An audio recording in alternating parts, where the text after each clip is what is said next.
Hello and welcome to the latest episode of the BFG Podcast. Today I am here with Denise and Jonathan, and in this episode we are going to talk about the the football first upcoming match against Japan on October 9th at 7 p.m. New Zealand time. So would you like to open with some remark, Denise? No, always excited to see the Ferns actually get matches. Everyone else has been prepping for the World Cup pretty hard through their qualifying, through, fighting it out, duking it out. It's been exciting. But the Ferns, they're getting fixtures, and that's exciting, but they really, really need to play as much as possible as a team. So I'm glad they're playing this FIFA break. And Japan are not some walkover side. They're good quality opposition. They have won not the most recent World Cup, I don't think, but the one before. So they're former World Cup champions, under 20s, and I think they even won one for their full adult squad. So there's a lot of quality in the Japanese team. There is. So 2011 was the year that they won, and they did make it to the finals in 2015. 2011 was remarkable. They have some historic players on that team. Sawa is just a legend. But they are a younger team. Japan over the last X amount of time, they haven't relied on their veterans. They've always been pushing their younger ones. And, a lot of their athletes actually are playing around the world, not just in the Japanese league. But the Ferns shouldn't be afraid of Japan. They're not dramatically different in the FIFA standings. I remember that the previous coach that New Zealand finally got rid of, he wanted to set up super defensively against all these teams. There's no reason that the Ferns need to be afraid and park the bus. Japan has always been very good in possession, but they're also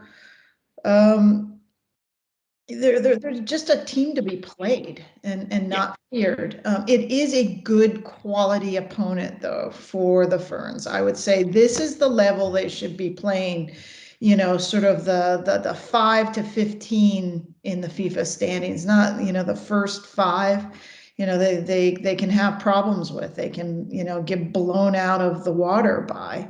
This is a good test, a confidence building test, but a real test. And they've proven that they can do well. I was actually very impressed that they beat Mexico. I mean, they should beat Mexico, but having watched a lot of Mexico national team games, they are good. And so, the Ferns have it in them. Jonathan, what do you think about the roster? Any thoughts? Good. Well, I'm hand on heart, and everyone knows this. I am a little bit biased, of course. So having five, potentially six Knicks players in that roster is fantastic, especially the mix of young and old. So Alyssa Wynnum gets her first gets called up, so she's come from the under-20s through to the main team. So there's some really good succession planning going on there. And then India Riley, who's just switched allegiances, she was playing under the Socceroos, and now she's getting that. I want to play for New Zealand. So there's a nice, you've got Abby Ursig and Betsy Hassett, and there's those players who are strong and who are up here, and then they're kind of that succession planning is coming in, and we're bringing the younger ones through. So it's not like in some sports where players go, right, I'm retiring, and they leave a gap, they leave a hole behind them. This is kind of like more of a moderated moving forward. And it's cool to see Erin Naylor too. So Erin will be there in goalie. Unfortunately, no Lily this trip, Lily Alfeld, but I wonder if am aware that she's got other personal commitments going on here in New Zealand before the next pre-season starts. So that may be something, but very excited for the game. And I think it's a very good squad, very good overall. Rebecca Stott broke her ankle or something's wrong with her ankle. She has to get it reconstructed. And for someone who just got back from lymphoma, has been a heartbeat of this club, is an incredible soccer player. That's disappointing. But like you said, the next people are moving through, and some people got their mojo back. Michaela Moore, went and scored and, got a new haircut and, I'm stoked about her. There we go. So we've got Elizabeth Anton, Mackenzie Barry, Hannah Blake, CJ Bott, Katie Bowen, Olivia Chance, Victoria Essen, Ellie Green, Jackie Hand, Betsy Hassett, go the Knicks, Grace Jarley, Canberra, Anna Leet, Michaela Moore, Erin Naylor, Gabby Reaney, Ellie Riley, we love Ellie, India Paige Riley, Emma Ralston, Paige Satchel, go the Knicks, Malia Steinmetz, Kate Taylor, Hannah Wilkinson, and Alyssa Wynnum. So a really well-rounded and solid squad. In closing, because we were talking about this in a previous episode, Denise, do you feel the women get better quality opposition than perhaps the all-white team? I don't know who the all-whites are playing. I'm sorry, I'm just not following them.